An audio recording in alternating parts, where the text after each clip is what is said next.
BJP national general secretary तरुण चुग जम्मू में थे। जम्मू में उन्होंने विक्रम मल्होत्रा को ज्वाइन करवाया। उसके बाद जब हमने उनसे बातचीत करने का प्रयास किया तो उन्होंने नेशनल कॉन्फ्रेंस और कांग्रेस के गठबंधन पर तीखा हमला किया। उन्होंने जो कुछ कहा उसे सुनकर आप भी हैरान हो जाएंगे। आगे सुनाते हैं तरुण चुग आपसे क्या कुछ कह रहे हैं। 370 और 35 से तोड़कर जम्मू कश्मीर को दास्ता से मुक्ति दी है और जम्मू कश्मीर आगे बढ़ रहा है।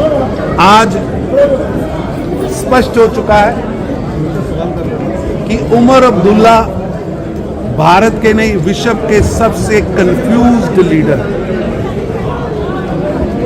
वो कंफ्यूजन में ही रहते। कभी वो कहते मैं जेल से जमानत नहीं कराऊंगा, फिर बाहर आते हैं। कभी कहते मैं चुनाव नहीं लड़ूंगा, फिर चुनाव लड़ते हैं।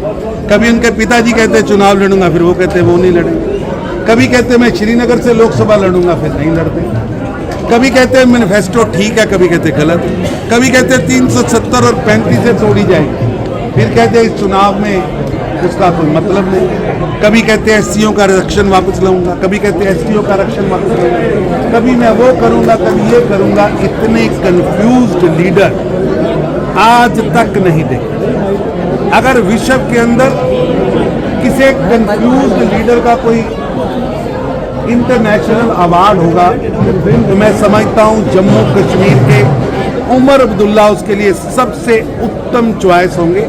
इसीलिए इस कंफ्यूज्ड लीडर को जम्मू कश्मीर की जनता ने रिफ्यूज बनाया है। ये refused, confused and diffused leader है जो जम्मू कश्मीर को कोई भी जिनके पास विजन नहीं है और ऐसे कंफ्यूज, डिफ्यूज और रिफ्यूज्ड लीडर जम्मू कश्मीर का भला नहीं करते। वो तो कहते हैं कि पीडीपी के साथ था हमारा। आपको नहीं जानता।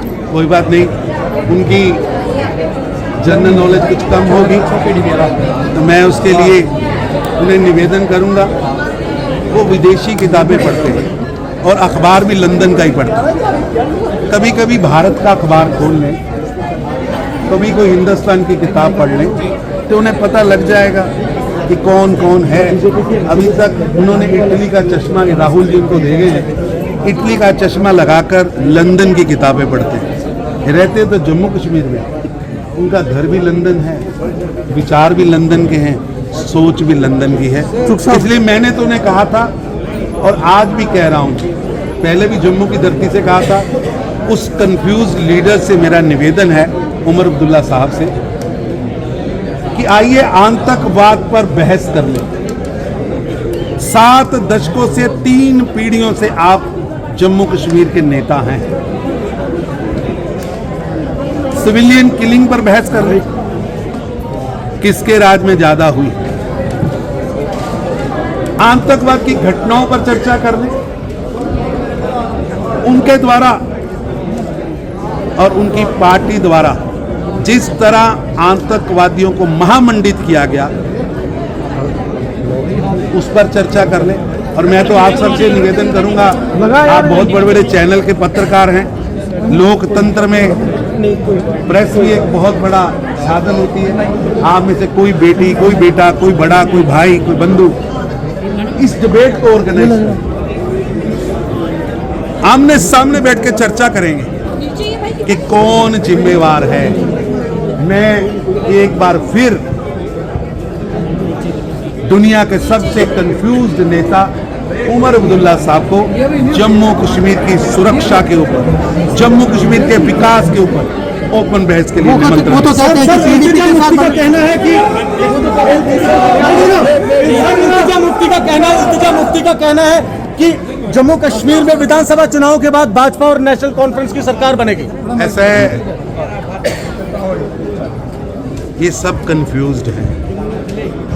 उमर अब्दुल्ला साहब कहते हैं कि 370 वापस नहीं आएगी, मैनिफेस्टो कहता है 370 आएगी। असल में इनका मैनिफेस्टो ही झूठ का पुलिंदा है। रही बात भारतीय जनता पार्टी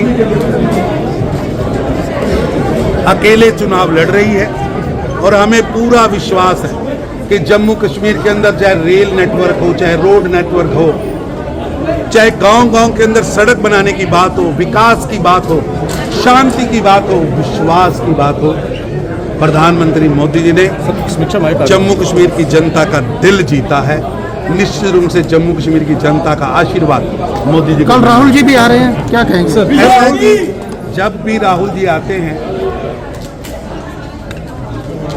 तब वो एक पॉलिटिकल टूरिज्म करके जाते हैं।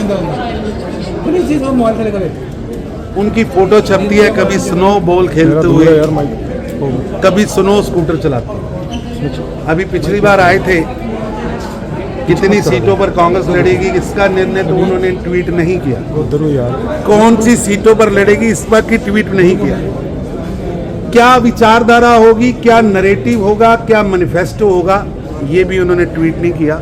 लाल चौक की कुल्फी खाते हुए, आइसक्रीम खाते हुए उन्होंने फोटो शेयर की।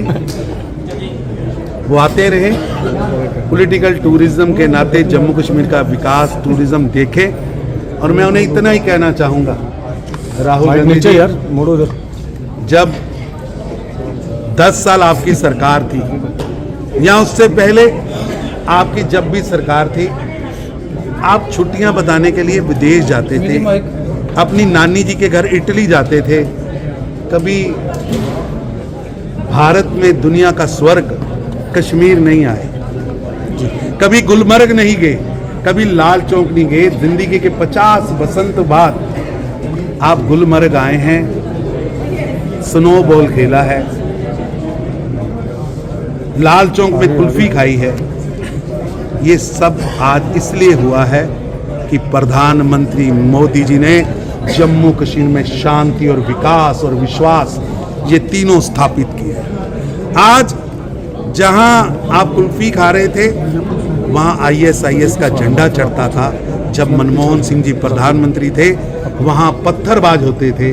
जब मनमोहन सिंह जी प्रधानमंत्री थे तो वहां का नेता JKLF का नेता जो कहता था कि मैंने भारत के सेनाओं के जवानों का कत्ल किया है, उसके साथ प्रधानमंत्री मनमोहन सिंह जी का फोटो शूट होता था।